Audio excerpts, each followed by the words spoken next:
Hello, everyone, and welcome to another edition of Manigan's Movie Music, live on Love the Beat Radio with me, Reese Manigan. I hope you guys have had a good week. So, on today's show, this is what's happening. I have got a special guest who I will introduce later on. Today's movie review is Memoirs of a Snail, which I cannot wait to review later on. And today's pick a mix scene is the Bourne Supremacy, where I'll be having a very odd phone call chat with Jason Bourne. So I bet you can't wait to listen to that, because trust me, it's a very good one. Okay, guys, so let's play the first feel-good track of the day. This is Roger Rabbit's Maroon Cartoon. That was from Alan Silvestri, Maroon Cartoon by the classic Roger Rabbit. You're listening to Manigan's Movie Music live on Love the Beat Radio with me, Reese Manigan. I hope you guys have had a brilliant week this week. I, for one, have had a very productive week this week. I've been pitching scripts. I've been doing scripts, writing scripts, sorting out scripts. It's all been scripts and editing. And yeah, I've done quite a lot recently, but it's fine. I'll probably talk about it another time. I don't want to brag too much about my information, but hopefully you guys have been good and everything's been productive and great and awesome. So yeah. Awesome. Right. Okay. Let's introduce my very special guest today. He's an animator and a filmmaker and a mutual friend as well. And I'm very happy that he's here today to finally present what he does and talk about himself and also come to support the show. Yes. Please welcome Abraham. Hello.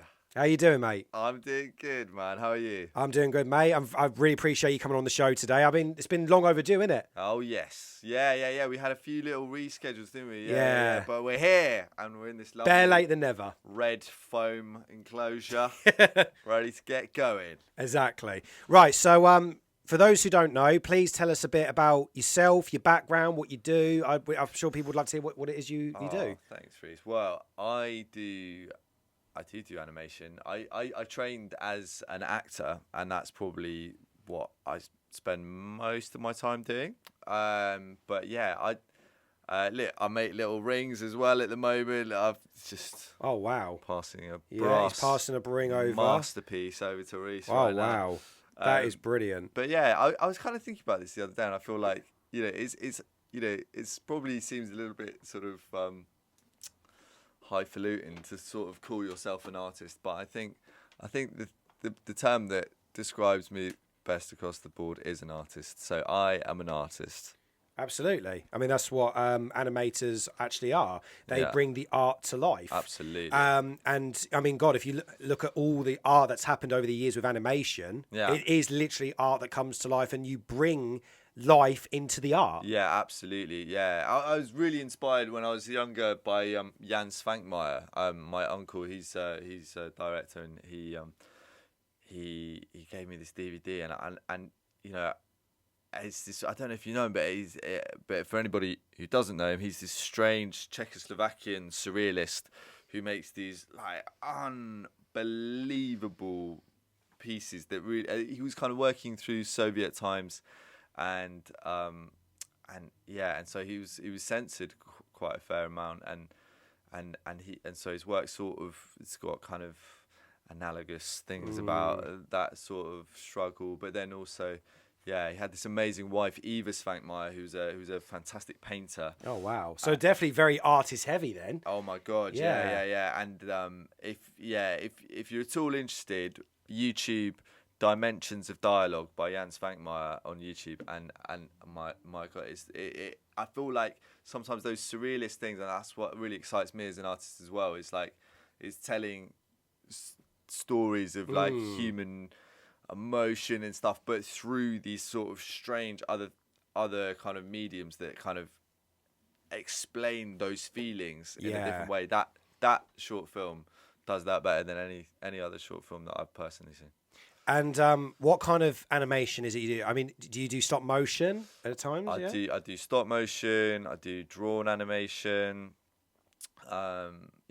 Kind of whatever comes along really, but I feel like the best thing I ever did was I did this silhouette animation with my cousin Dan, and it was for a music video for Jazzanova.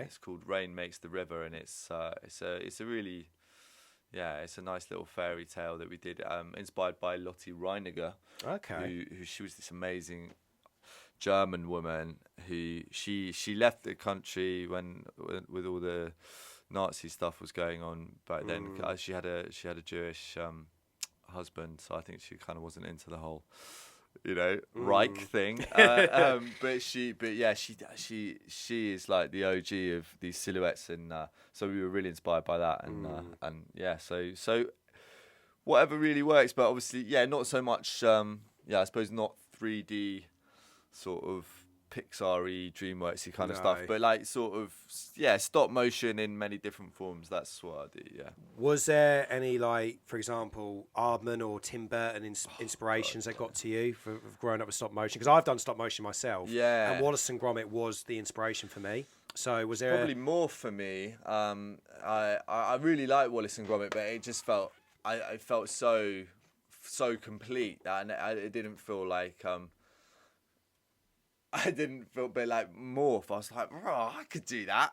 Yeah. It's just a little orange bloke. Yeah. So I really, really was inspired by Morph. And I think the kind of the strangeness of it as well, that, he suddenly, his trousers walk off without him, or, stuff like that. Where you're like, whoa. Yeah, Morph was a classic, along with Pingu as well. I mean, that's the stop motion. Yeah, Pingu was a classic. Really and they're bringing that back. In fact, Aardman are actually bringing Pingu back as a series. They've actually bought the rights, so they're bringing it back. I'll be tuning in. Yeah, so will I. I mean, if Aardman are taking over, absolutely. That's great to see. That's what the journey's gone for. So, is your hopes maybe to make an animated feature film in future, maybe, or like if you could? Yeah. And would it be stop motion or would it be 2D drawn? With the animation, again, to come back to Jan Spankmeyer, who I'm sure would be very grumpy to hear anybody being inspired by him, because he's quite a grumpy old man. but like he manages to combine stop motion animation with live footage. And so what I'd really love to do would be shoot in like 12 frames per second. Yeah. And then animate in 12 frames per second. So it's almost like the real world and the animated world becomes sort of indistinguishable. Yeah. So it's kind of like stop motion, but tracing the reality. Exactly. Because I remember you saying about that. That's just reminding me, because Ralph Bashki, the animator, who did the adult animated films like Fritz the Cat and stuff like that. If you've seen the original animated Lord of the Rings, he'd done a lot of that, where he had reality footage, but it was traced over with the animation. Yeah. So you saying that just reminded me of that sort of animation style, where it looks real, but you can see the drawing edges of it. If that makes sense. I love drawing animation as well. I mean, I'd love to do that, but I think you'd have to do it as like as a big team. And I think, if I'm honest, like I quite like the idea of not like too big, right? Because I feel like then, it becomes such a huge team. Yeah. You do your ideas become part of a big team, which is fine. But like, I was just watching the Matrix films because they're just on Netflix at the moment, aren't they? Yeah. And I was like, the first one, it's so often the way that first film will be so special, and then the team, the money come through. Yeah. And they start putting a little pressure on here and there, and it changes everything. It does. But I think, I'm gonna try not sell out, Reece. No. And I feel like you're on that as well. I feel like you're a purist. I'm an opportunist. That's my mission. Yeah. Every opportunity I will try and grab, I did, like I have with the script pitching and everything like that. You know me, I will go after wherever I can go after to make my mark. Yes. Because you can't give up in this business. That's the problem. So that's why. And I mean, 20 years of it, mate. 20 years, I'm still going. So man. That definitely proves I'm not giving up. Yeah, congratulations. 20 years coming up right soon, isn't it? Well, it's this year, yeah. And October the 2nd is the actual date, but I'm celebrating the entire year. And how are you celebrating the Well, I'm putting out a lot of my old content, like clips and stuff, on my Instagram. And also I'm doing appreciation posts to people who I've worked with, who obviously people who I've gotten on with or have made an impact for me. Yeah.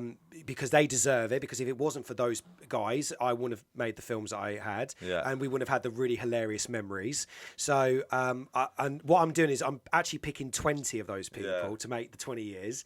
And also I'm releasing old clips of my projects. Like the very first clip I released was from my very first film, stop motion, Horrorland, when I was 14 years old, because I thought let's go back to where it all began. Yeah, So I just showed a clip of that, and that's what I'm doing. I'm just kind of basically bragging what I've done in a way, but at the same time, I'm also saying, guess what? I'm doing this. And this year, I'm basically making my best short films that I've got for this year.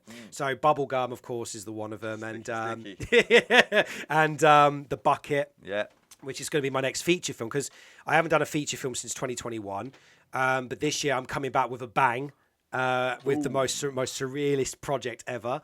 And so I'm just literally putting hashtag 20 years of Manigan movies out there to say this is my 20th anniversary, and I will spread the content. Reese, here's a question. Yes. If you could give 14-year-old Reese one piece of advice, what would it be?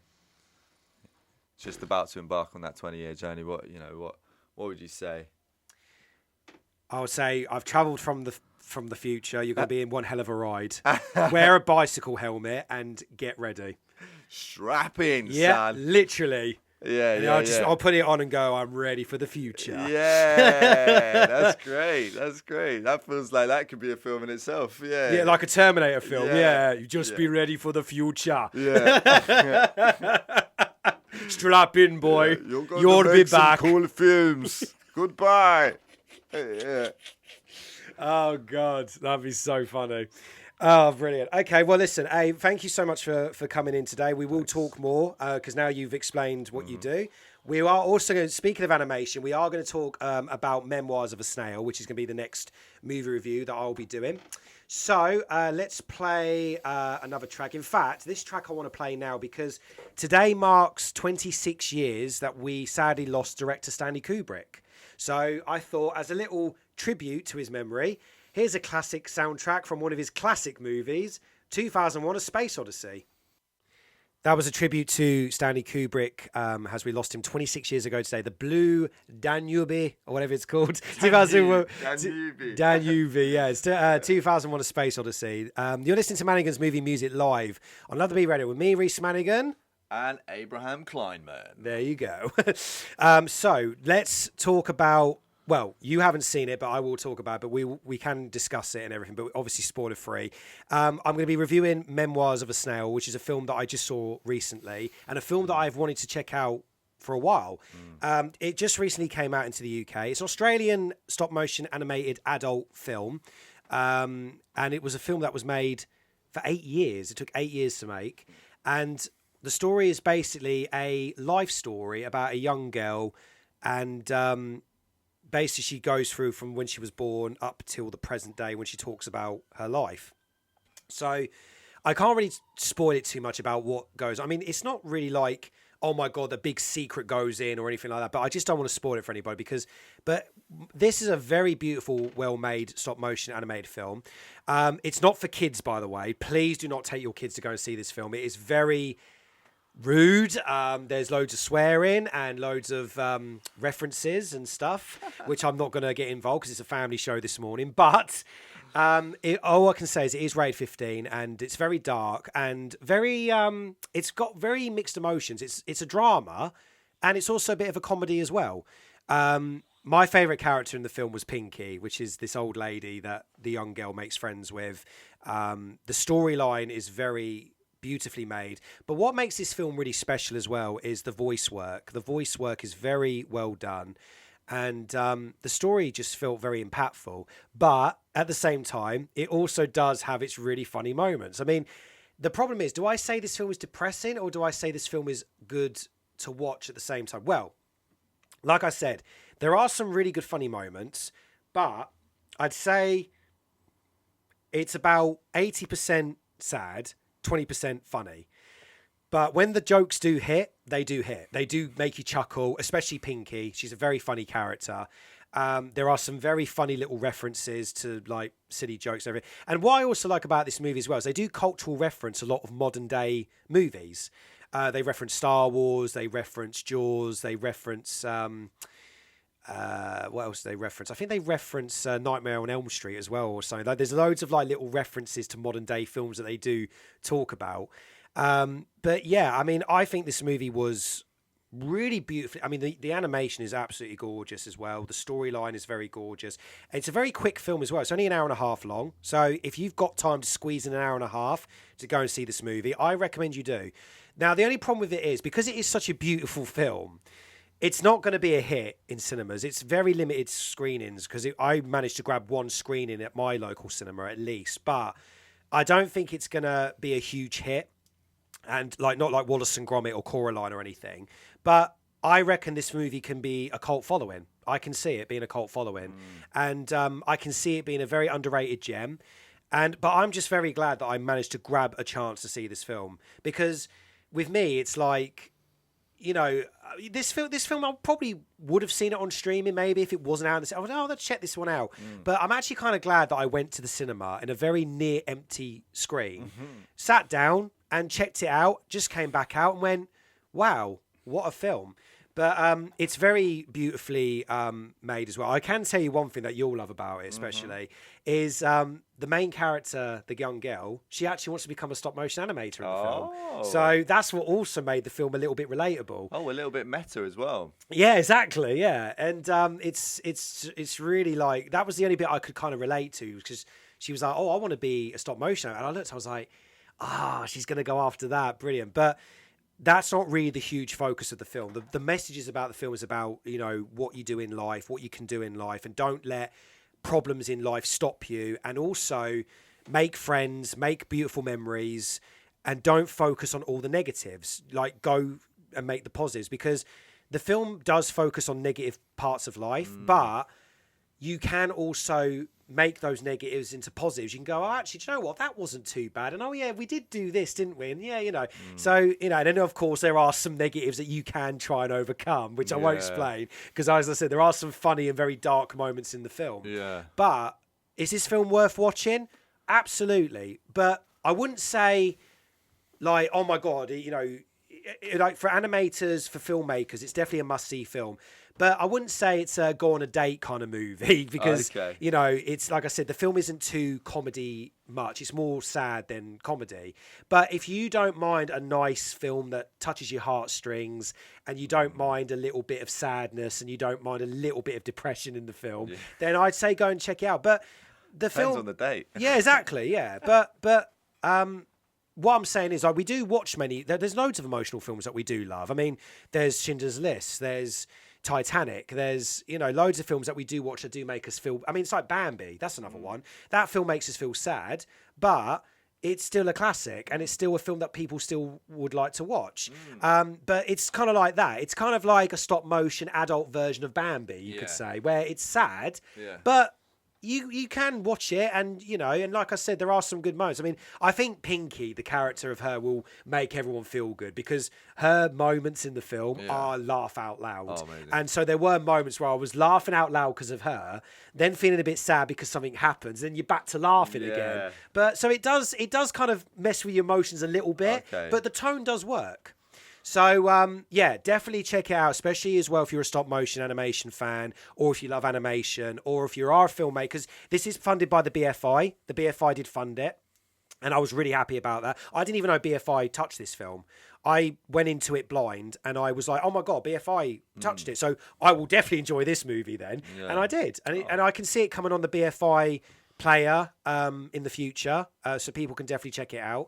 But I recommend you should go and see it in the cinema at least, and enjoy the big screen, go and check it out and see. But it is definitely a film people need to check out this year. And speaking of the next animated film, Flow, which won the Oscar for Best Animated Film, is coming out on the 21st of March, and I am buzzing to see that film. As we all know, we've heard good things about that as well. The animated film about the cat, the dog, the bird, the capybara, and the lemur, who apparently work together on a boat to survive a flood. That's all I know. I don't even know what this movie's even about. I just know that bit, but the trailer doesn't give out much. But I have read that a very beautiful behind the scenes moment, the animal noises are real. They're not sound effects. They're not copyrighted from other films. They're actually real sounds. So the director actually recorded cat noises, dog noises. Wow. Apparently, the only problem they had was with the capybara. they had to voice a camel instead of a cat because the capybara they had was not making any noise. No. So they had to get a camel to replace the capybara noise. Oh my god! Yeah. And yeah, so we do need to squeeze and talk about the Oscars because Flo won the Oscar, and I cannot wait to see the movie. And the animation looks so gorgeous, and apparently it's independently made. The director that made it on a very small budget with a very limited computer software. And he managed to beat Wallace and Gromit. He managed to beat DreamWorks' Wild Robot. And it just makes you think that this little indie film has just smashed through and beaten all these blockbusters. Wow. And I'm so impressed. And I've got to hand it to the Oscars now. They are looking at independent films now, which I'm so happy about. They're not looking at, big Christopher Nolan movies or Ridley Scott films or Steven Spielberg. They're now looking at little independent films like Anora and Flow, and they're going, do you know what? This actually deserves a nomination. But the fact that they've won it as well, that proves the Oscars are finally not being so snobbish. Love it. And as well, speaking of that, look at horror now. I mentioned this in the previous shows because I've said there's many horror films that should have been nominated. Hereditary with Toni Collette should have been. We all keep saying that. And I was so annoyed the Oscars didn't even look into that. But the fact that they nominated Demi Moore for The Substance, they even nominated one of the actors from Alien Romulus. They even nominated for special effects and everything. And the fact that they even won BAFTAs and Golden Globes, and the fact that The Substance is now an Oscar winner because it won Best Makeup, it just shows that at last the Oscars are finally looking into the different genres now and going, do you know what? Yeah, let's give that one an award. That deserves at least one. And I'm really happy now. I feel like 2024 was the year for horror films especially because there was so many good horror films that came out last year. Strange Darling is another one, which I recommend you check out and don't check any trailers. Okay. Go and watch it blind because I watched it blind.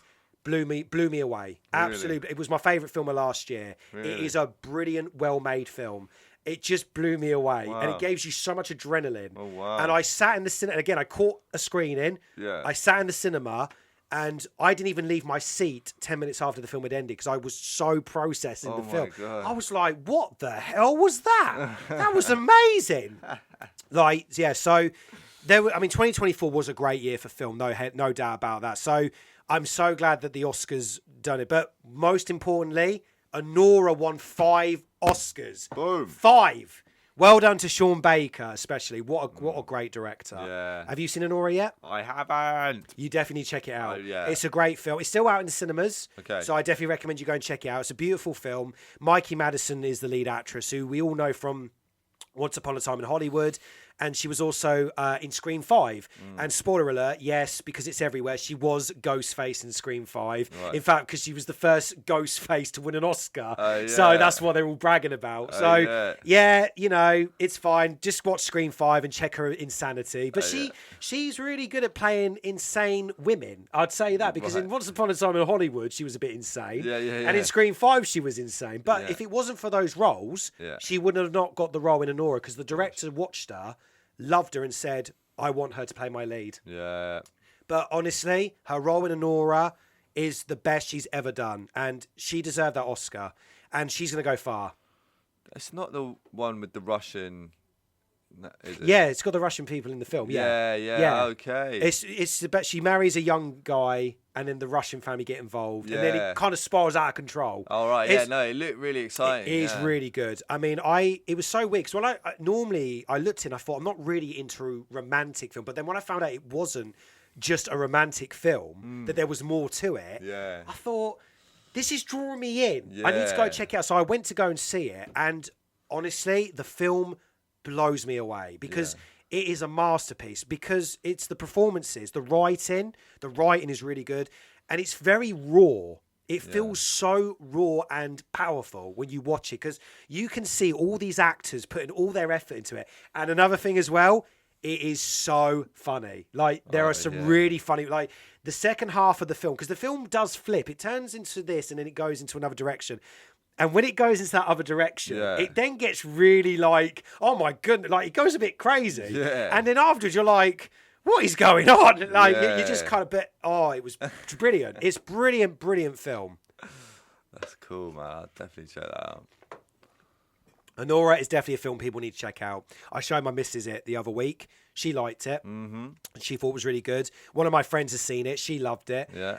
So it's definitely had an impact. And I've told people they need to go and see this film. It's still out in the cinemas, luckily. I mean, I can't believe how long it's been out. It's been out since October, I think, and it's still going. It's still going. Yeah. So it just proves that people are definitely enjoying it. So grab a chance. If you haven't seen Anora yet, go on your phone, book a ticket, go and see the movie. Yes. It's worth it. It's worth a good I think it's 2.5 hours long, the film, so definitely check it out. Right. But it's and that's another thing. Yeah, it's over 2 hours long, but it's not boring. No. It's not a boring film at all. In fact, it doesn't even feel like a 2-hour film. It feels like an hour and 45 minutes. Really? Because it's quite a quick-paced movie.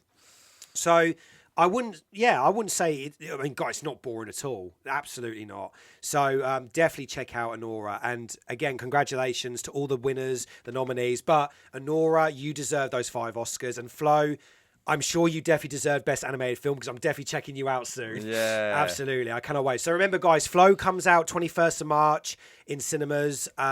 If you're looking forward to seeing that movie. It's rated U, by the way, so it is a family film. It's not like Memoirs of a Snail. So definitely check out Flo. Yes. Also check out Memoirs of a Snail, but don't take your kids. And check out Anora, don't take your kids. Right. And see that film as well. Right. Okay, let's play another track. We are going to play the most requested track of all because my wife loves this and everybody else does. So here's another track from, yes, you guessed it, The Lion King. It's always great to play my most requested track every week for you fans. I play it for you, and there you go. That was, of course, The Lion King on Manigan's Movie Music Live on Love the Beat Radio with, of course, me, Reese Manigan, and my special guest, Abraham Kleinman. Very cool how you said with your sunglasses as well. You should take your sunglasses on and go... Like in Abraham Kleinman. Yeah. In your M&S voice. This isn't just food. This is M&S food. Oh my god. Anyway, so we've got 8 minutes until 7 minutes until the ads play on the station. Coming up will be Pick a Mix after that, where I'm talk to Jason Bourne on the phone. You're going to know what Pick a Mix is all of it is. But basically, it's a feature that I do where I take a scene from a film and I'm in the scene with that character. But I parody it. Okay. So last week I done Barbie, which was quite a funny one. Week before, I think I'd done... Actually, I don't know the order, but I'd done Jurassic Park. I've done Misery. I've done Shining. I've done Split. I've done Knock at the Cabin and A Million Ways to Die in the West and Mary Poppins and Psycho. So I'm going through the list quite often. You know, I'm managing to get a scene from a film and I'm just kind of parodying each scene. But in the next one, I have a very funny phone conversation with Jason Bourne. So I'm just like, you know, you'll see what happens. Actually, here's a good question. How come I've never asked this one before? I should have asked you this now. Speaking of the animated films, because we're being very animated heavy today, what is your favourite animated movies? Ooh, that's a great question. Spirited Away, I think. Oh, genius. Love it. Yeah, I just think it's so perfect. It's so well balanced. And yeah, obviously you love the studio, but like, you know, that one particularly just feels just perfect. Did you manage to catch the theatre production of that? Yes, I did. Yeah, so did I. And I was in the front row as well. Oh my with God, my missus. really? We actually got to touch the fake grass on the God. stage. I know. Wow. Obviously when the actors weren't playing. But we sat down in the front row and we were like, oh look, we're touching the set. It was gorgeous. Best theatre production I think I'd ever been to. Yeah, it was so immersive. Yeah, like stuff like I literally don't know how they did it. Like amazing. Yeah, it's extraordinary. That was really cool. But yeah, Jans Vankmeyer also made a feature film. He's made a few, but I feel like he made this Alice in Wonderland. It's just called Alice, and it's very, kind of dirty, weird, strange take on. And when I say dirty, I don't mean like you mean dirty, quite gritty, like muddy. Like it's muddy. just like genuinely like unclean. Oh, okay. I thought you meant it as in gritty, as in quite dark. Yeah, no, not really. It's just. Oh man, it's brilliant. It's brilliant. So yeah, I would say those are a couple of favourite animated films. Okay.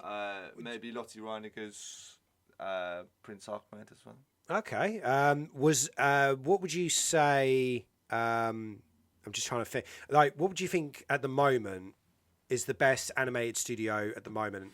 like for you personally at the moment, or what do you think has the best animated films so far? For me, it's always Aardman, but that's just my love for them. I think it is Aardman. Yeah, I think it is Aardman. I mean, like, I think I would say Ghibli, but there's quite a few odd things that they come out with where I'm just I'd say not every movie they've done is amazing. Doesn't all slap. Like I thought the Boy with the Heron was that was good, unreal. That was like a bit of a comeback for them with Big Hayao time. Miyazaki, yeah, because I'm glad he came back. Sheesh. Great film. Saw that in the cinema as well. Great big screen event. Mate, just from a technical point of view, that film is so nuts. In like, you know when like suddenly there's just like so many frogs or so many you budgies. actually feel it, didn't you? And they're all animated. I each know, little one, but it looks real, and you can feel it, can't you? You can feel feel the frogs. Yeah, that's how I felt. Yeah. That's what I love with the studio, because like, you know, like for example, when there's a surface and they touch it and the ripples start flowing, it's like you can feel it as well. You can feel the atmosphere. Really, that's what makes Ghibli films amazing. But speaking of animated films, really quickly, 2D animation is making a comeback to cinema because Looney Tunes are making a comeback. No way. With The Day the Earth Blew Up, starring Porky Pig and Daffy Duck. No way. And that comes out, I think, in America in March, but I am trying to find that film in the UK because when that comes out, I am going to see it because that film apparently had production problems for years, and the guy who directed it finally managed to get it made and get it out. Now, we all know there was one Looney Tunes film that unfortunately didn't make that sunlight, which is Coyote versus Acme, which I'm so devastated about because I've heard good things about it. And the actors who were in the film, they're really upset because Warner Brothers aren't planning to release it anytime soon. However, if The Day the Earth Blew Up does do well, hopefully they'll reconsider. Yeah. Because I am going to go and support that film. And what I love about, because I saw the trailer, and the animation is so gorgeous. It's very overflowy. And Daffy Duck especially, he looked like back in the 40s. Yeah. He's very like, very loose, very, what's the word? You know, like he looks like old-fashioned Daffy Duck, but done in today's modern world.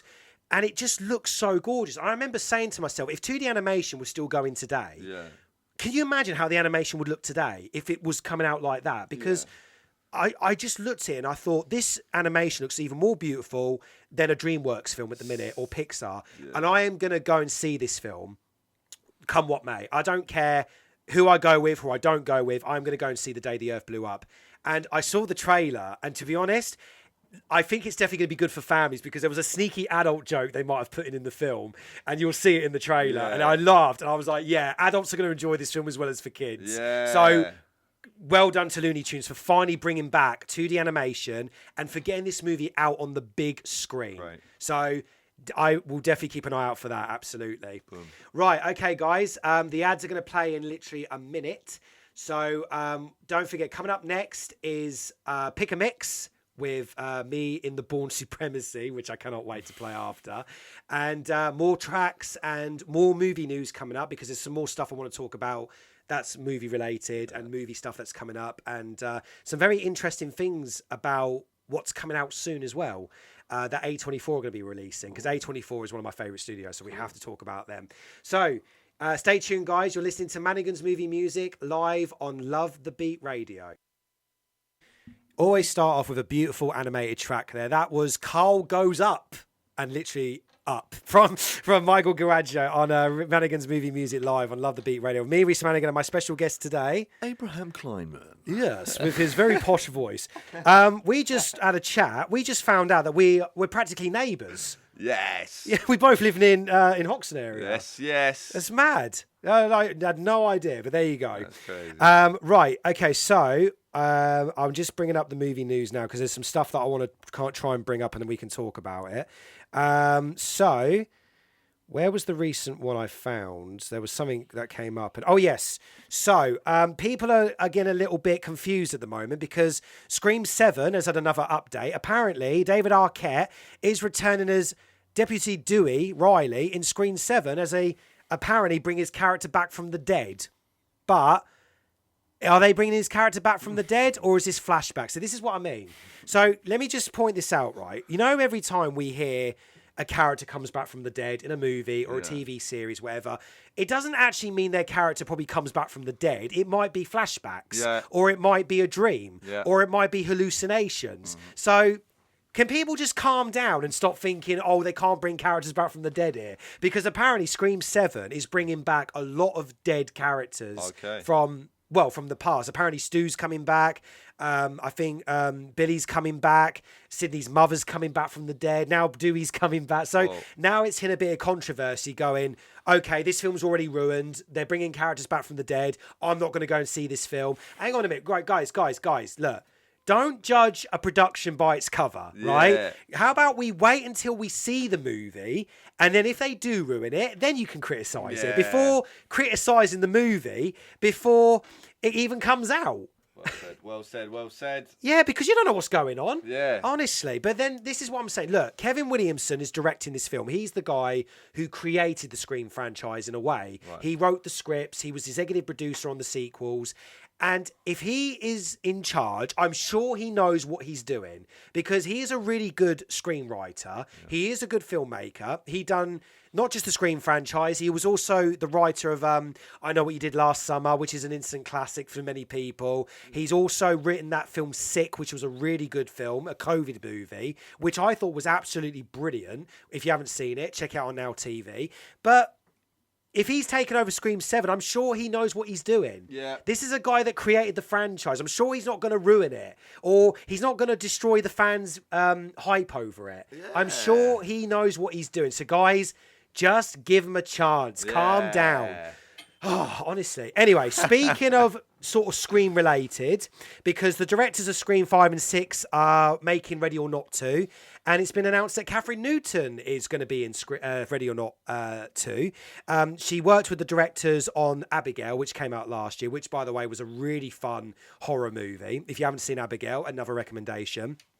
So she's coming back to work with the same directors, which are known as Radio Silence. That's what they call themselves.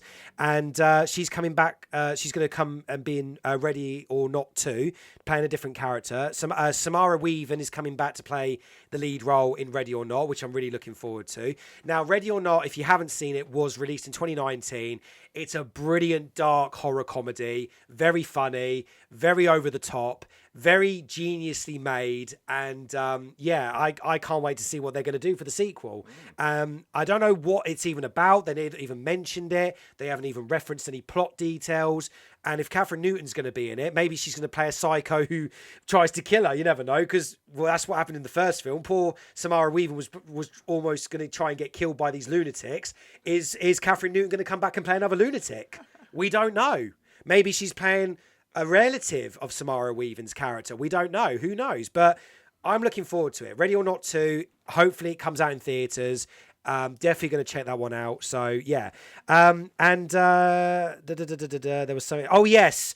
Now we need to talk about the elephant in the room, which is of course Shrek 5's teaser trailer, which is completely gone viral and people are losing their minds over it because of the animation style of it. Yes, because apparently people are saying, what has happened to these characters? Why do they look so bizarre in the film? Like, why does Shrek look weird? Why does Donkey look like he's got a beard?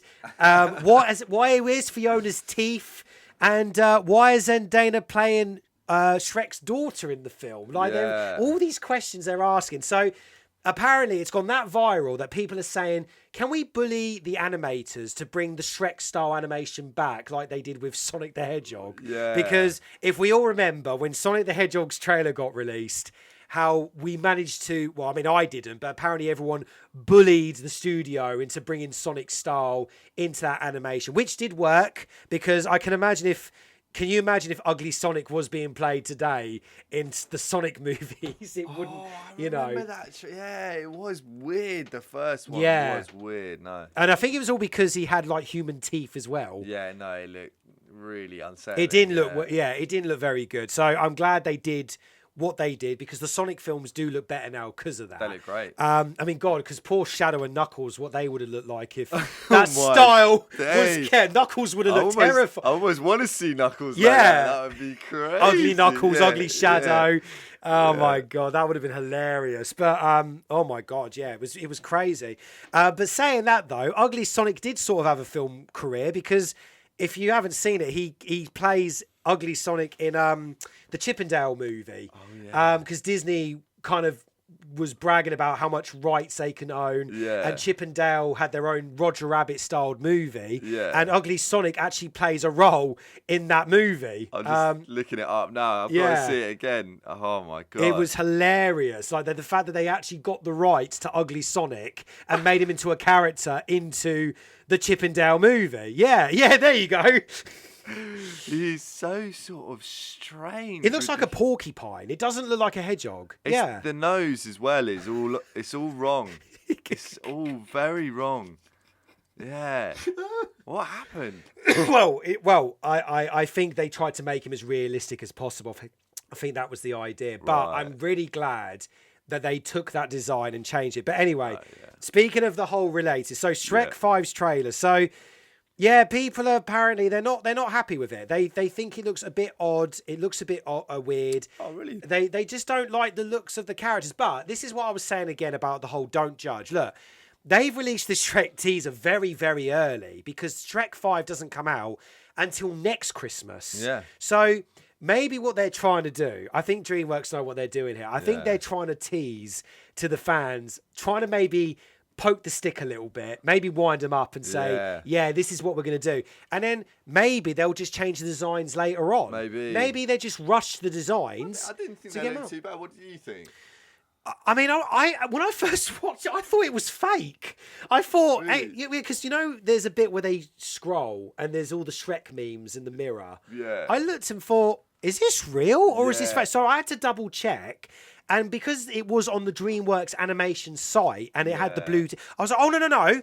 This is real. And I looked here and I was like, okay. But then I was like, but what is it meant to try and show? So, I mean...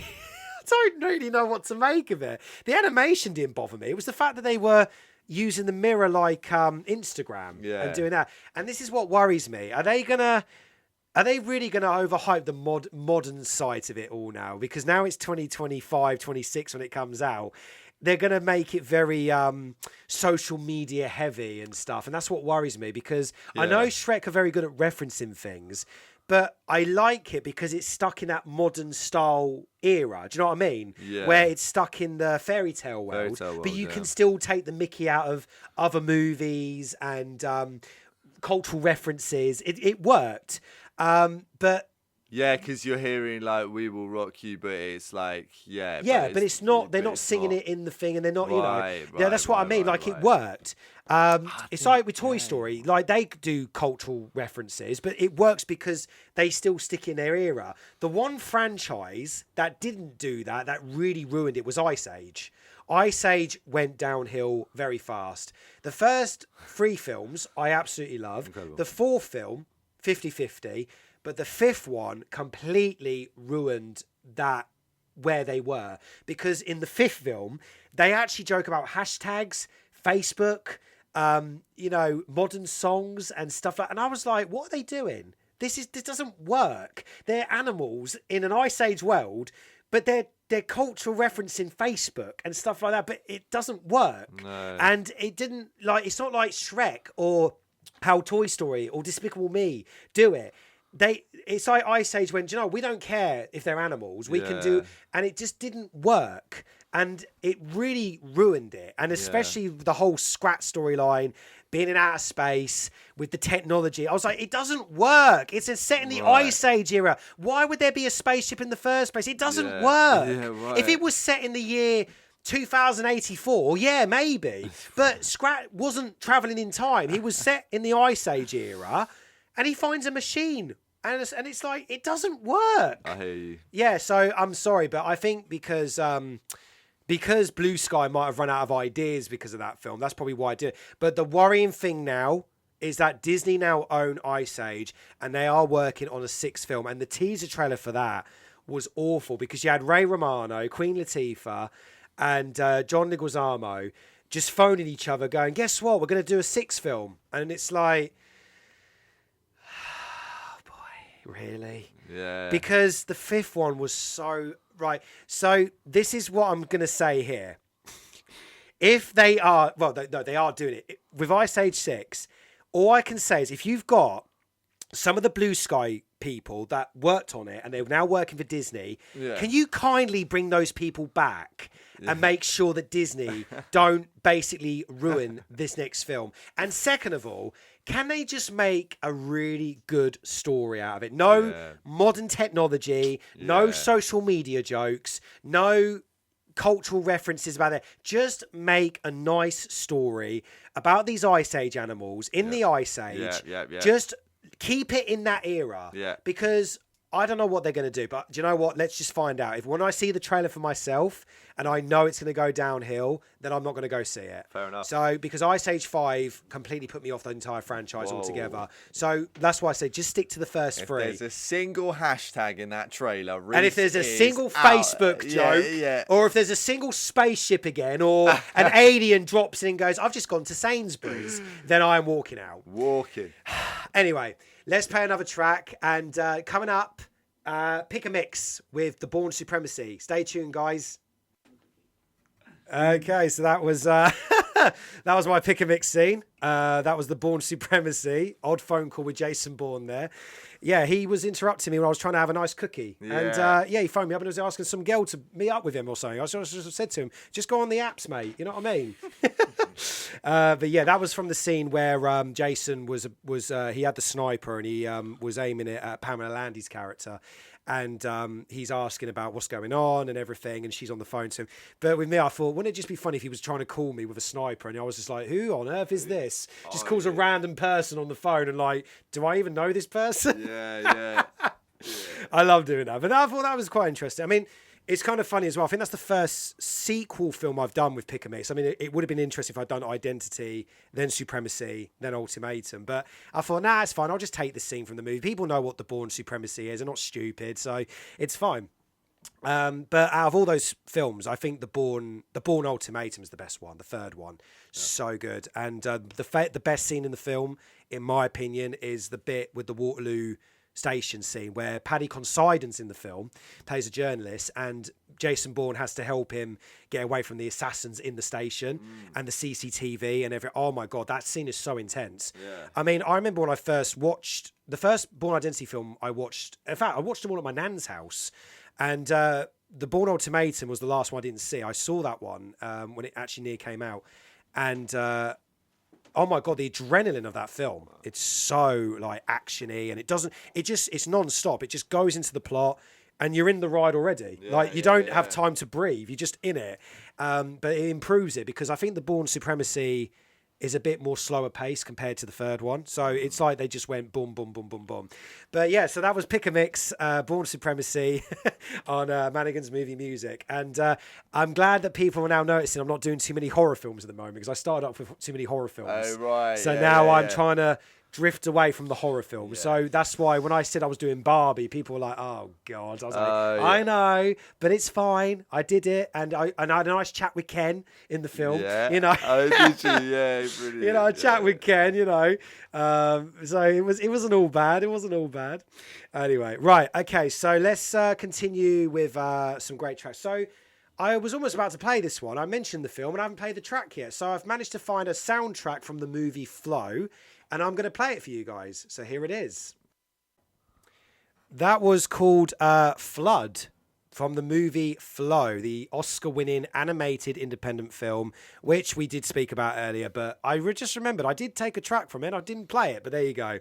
You're listening to Manigan's Movie Music live on Love the Beat Radio with me, Reese Manigan, and my special guest, Abraham Kleinman. I am never going to not get tired of that. So, have you enjoyed being on the show today, buddy? Yes, sir.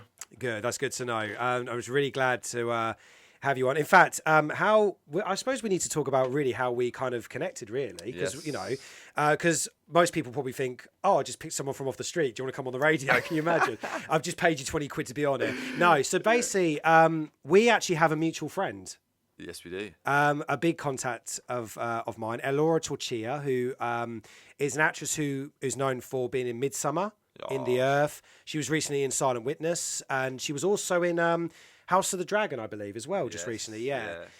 And she came to my premiere 2 years ago for Scripting, which was the most successful film I've done so far on my 20th anniversary. Yeah. And and then Abe was a friend of hers. He wanted to tag along, and and what did you think of her Scripting, actually? Oh yeah. Well, first of all, I just want to say top tip. It's. I used to say tortilla as well. It is spelled that way, but it's actually pronounced torquilla. Torquilla. Because My she's apologies. Italian, not Okay. But what did I think of the film that night? It was a brilliant film, Yeah. and it was such a cool location in London. And you know, you're such a great talker. It was a really great Q&A afterwards. You had the actress there as well. She was great fun. But yeah, it was Charlotte Campbell. She is absolutely phenomenal, and I'm very lucky to be working with someone who's so incredibly talented as her. I mean, she's amazing because she does so many big things as well. Like, she can do so many big things, and she's got all that talent, and it's amazing that she always manages to still want to work with me, this tiny little indie filmmaker with zero budget films, and the fact that she still wants to work with me is always an honor. And that role that I gave her, that she played, she was the first person I thought of to play that role, because I knew she could do it. And there was nobody else. But I tell you what, if she'd have said no to the role, that film would have gone straight to the bin. Wow. Yeah. Because there would be no one else that I wanted to play in that role. Had to be. Yeah. I had to be. Absolutely. She was the first person I had in my head. Wow. So she had to do that role. And do you know what? It was just such an honour to have you both come to the premiere. Oh, mate, I mean, the fact you guys squeezed your busy schedules to come and sit. No, but it meant a lot to me, because time is a very precious gift to get. Wow. So the fact you guys came and you were coming, I was like, treat to come and see a film, mate, and have a little chat and have a little vibe. It was lovely. Yeah. But Alora, she is very generous with her time. I feel like she's operating on a 56-hour clock, not a 40. Yeah, it's 40. I was just like, hold on. I was like, no, it's 24 hours. 24 hours, then 48, then 72. Yeah. So she's got 56 hours in one day, is what I'm saying. In that analogy, I've confused myself here. Yeah, I'm not good with maths either, so let's not get confused with numbers. Anyway, but no, what I'm saying is, it was nice that you guys squeezed your time to come and see this film, and I'm glad you did, because the film went on to be a success. Yeah. And 6 film festivals, plus I got nominated, which was incredible. Right. And now, in 3 weeks exactly today, I'm premiering my next film, Alienation. Oh, yes. So if you want to come and check it out, please get a ticket. Go on the Eventbrite, type in Alienation Premiere, and please get a ticket and come and see this film, because I can promise you not, the actors in this film have worked their blood, sweat and tears in this one, with sound, the voice dubbing, the locations, everything. Honest to God, this film looks gorgeous. And honestly, I'm actually more happy with this one than I am with Scripting. I mean, I don't know if people will prefer it than Scripting, but it's got a bigger story, more characters. It's got a lot of stuff going on to it. There's more stuff that happens. It's not a slow burn film. Like, loads of stuff happens in this film that might give you a bit of adrenaline, a bit of tension. There's loads of, like, dark characters that will keep you on your toes and everything. So I really think if you want a fun film to go and see, and very tense film, then definitely come and see Alienation, because promise me, guys, this film, like, the actors in this film, they've done a really good job. Their performances are amazing, and I really think it would be great if you came and support their work. Love that. So don't do it for me, do it for them at least. Love that. Can I plug a little film as well? Just go for it. Just one best comedy director at the London International Film Festival. Yes. Woo! Congratulations. For my short film, it's called Singles Party. Nice. And it is also got some lovely dear friends in it as well, and we had a great little run of that a couple of years ago, and I did all the editing, all the bits and bobs with it, and I spent what felt like a year just trying to get a logo off a bin. So if just come and watch it just to see a bin without a logo. That would be that's my main pitch of the film. It's a comedy. It's a rom-com essentially. It's a rom-com. It's on YouTube. You could watch it right now. Well, wait till you finish this incredible show, obviously. But once the show's over, you can search Singles Party, and it's on Red Curtain Club on YouTube. Thank you, Reese. And I will share that out as well, so people can see it. So that's no worries at all. So I'll share that out as well, guys. So yeah, definitely check that out. Absolutely. So well done. So I think it's safe to say we've both had a bit of a successful run so far. Successful, and more to come from me, definitely. Like I said, Bubblegum's on its way and everything like that. You are prolific, mate. You are prolific. What do you feel like gives you this incredible drive? You just got all this energy. Because I want to live. Yes. I'm living the moment. Look, the thing is, right, look, I don't want to sound depressed and dark, but look, I could die any day, right? It's reality. We all can die, and I could get hit by a car. I could get swooped up by a falcon. Sounds a bit like there's people out to kill you when you say yeah, I know. I could get assassinated by Jason Bourne. Exactly. You never know. He could phone me up. He's quite disrespectful on the phone. He's got the sniper trained What on I'm you, saying is, look, you got to live life to the fullest. You got to go after what you got to go after. You got to make what you got to make. Because look, what I'm saying is, anything can happen in this world. Anything. Yeah, we all live in this life where we think, oh, everything's fine. But then sometimes things happen. You read in the newspaper, someone's been blown up somewhere or something's happened. And it's really horrible to read because it's like you have to live your life. Yeah. So with me, it's, look, while I'm still breathing, I'm going to go off and do this. I'm going to make it. I'm going to do that. I'm going to go see this film. I'm going to go and make this film. I'm going to write this script. I'm going to go and see this friend. I'm going to spend time with my wife. I'm going to go and see my mum. It's just basically living life. Because like I said, anything can happen any day. You just don't know. Yeah. So what I'm saying is, what gives me the high is living. It's living. That's basically it is. Dude, love that. Yeah. Love that. It's inspiring stuff.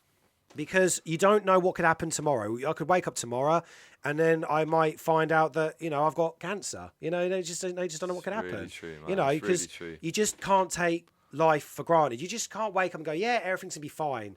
And then, because you just don't know. Because, loads of unexpected things happen to people. Like, even friends of friends. A friend will say to me, oh, my friend's just found out that da-da-da-da. And it's like, oh, my God. And you think, wow, like you need to, I'm just saying, look, I don't want to put it down on everybody, but I'm just saying that is reality. I know sometimes in a world we think, every day is going to be fine, but it doesn't. It doesn't work like that. That's what I mean. Anything happens. One day you can have a really good day. The next day, like I said, you could get hit by a car. So just, BM, people. Yeah. So just live life to the fullest. And that's why I have that drive. And that's why I think, right, my mission now is to make that film, get it out. People are going to watch it. They're going to have a good time. They're going to laugh at because it's stupid, and that's what I want. And that's why I'm going to do it. So, yeah, it's just about living, guys. So live, live, live. Wow, I love that. live. Exactly. Right. Okay, I'll tell you what. Let's have a real feel-good next track, guys. And this is going to be the finale track now to the show. So this is a real feel-good one.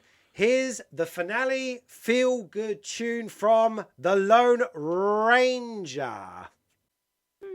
That's probably the best track to use for a finale of this incredible animated show. Yeah. I say animated because we have been very animation heavy today. But you know what? It doesn't matter. I'm glad that we've actually spoken about different types of films today. We've done different topics, different talks. It's been brilliant. Abe, I just want to say, again, thank you so much for coming on the show finally and being here, taking the time to do this. It really means a lot. I really hope you can make it to the premiere of Alienation. Yes. But no, it's been great to see you again. Great to have you on. Hopefully you can come back and do another show. Yeah. Hopefully we'll get Alora to come and do the show. Yeah. Just give her a bit of convincing, give her a bit of a nudge. But yeah, it'll be great. And it will be really awesome to have you guys back on the show. And just thank you again so much for doing the show. It's been brilliant. Nice one, mate. You're a real inspiration. I love the energy. I love the incredible film knowledge that you've got. It's really, really been lovely. So thank you very much. No, of course. But this is what the show's all about, guys. It's about promoting and helping indie filmmakers and everybody who have something that they're going after. And it's about promoting and talking about what they want to do, the struggles they have, the years that they've gone through to fight it, because I know what it's like. So it's always great to have relatable people come in and tell their story. story.